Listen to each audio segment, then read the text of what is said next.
Olá, caríssimos colegas, caríssimos amigos do nosso canal OAB Batendo na Porta. Vocês sabem quantas testemunhas cada parte poderá levar para a audiência trabalhista? Vem comigo que depois eu te respondo.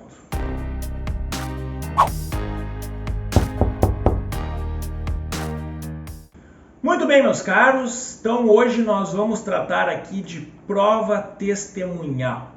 A prova testemunhal tem muitas peculiaridades e muitas coisas extremamente importantes, inclusive que caem em primeira fase da prova da OAB. Uma dessas questões que poderá cair na primeira fase é o número de testemunhas que as partes poderão levar para a audiência.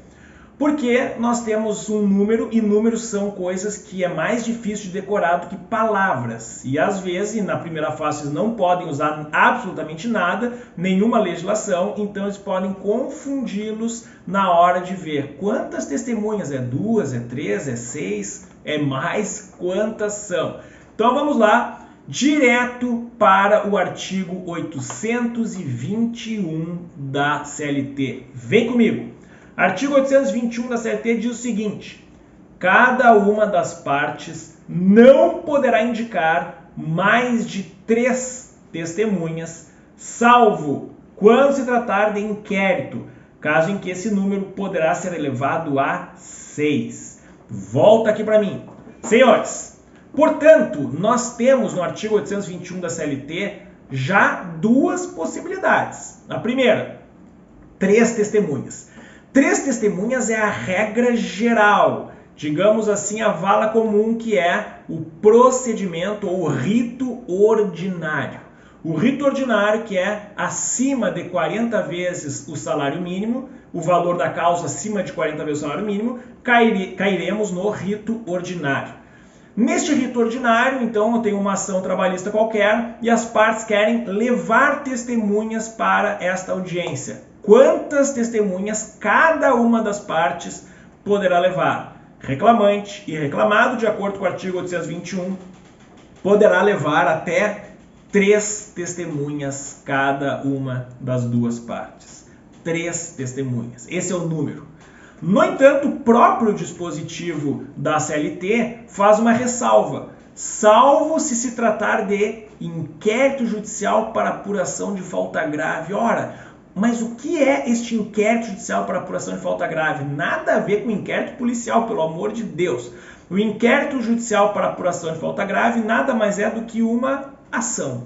Só que é uma ação proposta pelo empregador contra empregado estável. Então, daqui a pouco eu tenho um dirigente sindical, que é o empregado que tem estabilidade provisória no emprego, e esse empregado dirigente sindical cometeu uma falta grave, entre aspas, né? Talvez ele tenha cometido, talvez não, mas de acordo com o empregador, sim, ele cometeu. E ele somente poderá ser despedido, o dirigente sindical, por ter estabilidade, se cometeu uma falta grave e ainda assim devidamente apurada nesta ação especial chamada de inquérito judicial para apuração de falta grave. Por que o nome inquérito? Porque é algo investigativo.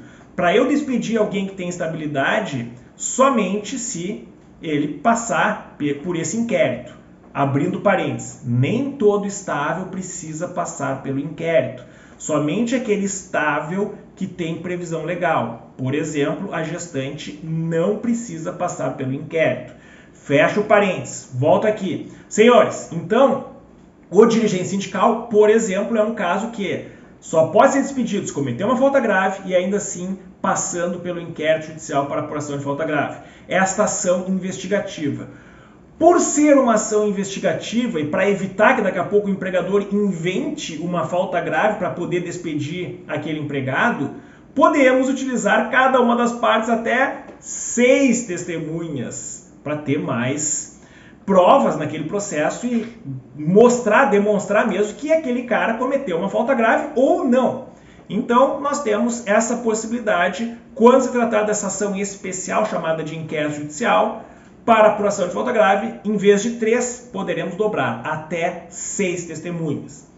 E nós temos ainda o rito sumaríssimo. Não esqueçam do rito sumaríssimo, que é, entre aspas, o nosso JEC trabalhista, o nosso juizado, entre aspas, de pequenas causas trabalhistas, que é até 40 vezes o salário mínimo.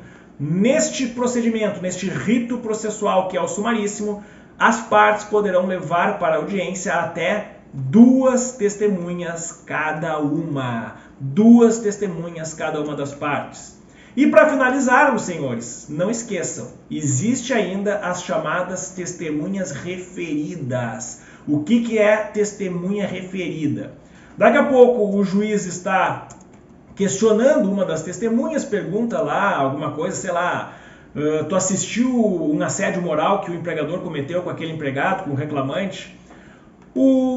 A testemunha diz, eu não assisti, mas o fulaninho de tal assistiu. O juiz vai ver no rol de testemunhas, o fulaninho de tal citado ali não aparece. O que o juiz vai fazer? O juiz vai mandar chamar aquele cara lá que assistiu, em tese, o assédio moral.